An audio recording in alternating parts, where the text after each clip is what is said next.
Americans typically think of their president as the one who gets things done, the executive who makes the wheels turn. This was not the intention of the Founding Fathers.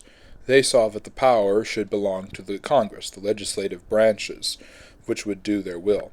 However, the judiciary, already full of politics, has been extraordinarily proactive in the history of America, far more than any Founding Father would have envisioned.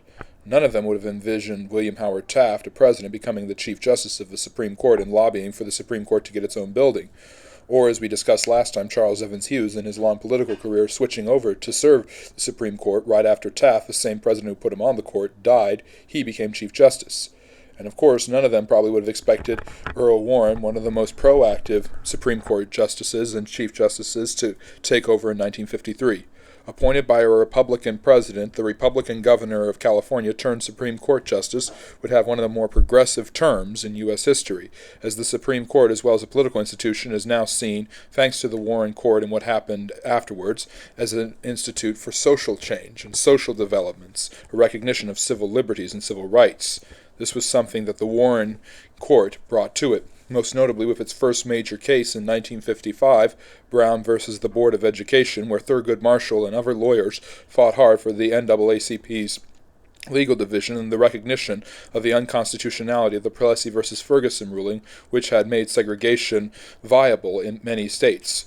The Supreme Court overturned this, and with the subsequent ruling in 1960, the Little Rock Nine were able to go to school in an integrated classroom in Arkansas.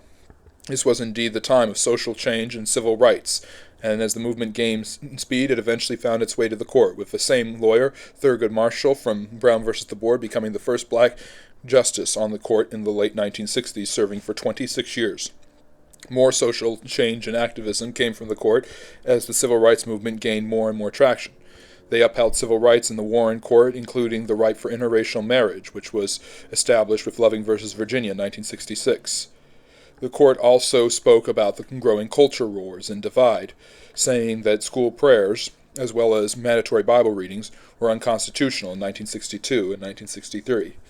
Another Warren Court ruling that was surprising for conservatives was the 1965 Griswold versus Connecticut ruling that banned any sort of ban on birth control by the states. In 1969, the Warren Court became the Warren-Burger Court as Nixon appointed former appellate judge Warren Burger as the Chief Justice, and despite being a Republican appointed by a Republican president, Burger would be even more progressive and proactive than Richard Nixon. The court temporarily overturned the death penalty during his tenure, but most notably on the same right to privacy that had allowed birth control bans to be overturned with Griswold v. Connecticut, handed down the controversial and very famous Roe v. Wade decision at the beginning of 1973, with a 7-2 vote, including Burger himself, making abortion legal throughout the entire United States, bans on it in the third trimester.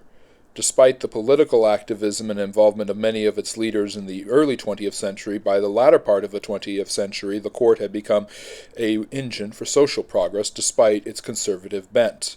This would eventually change near the end of the century.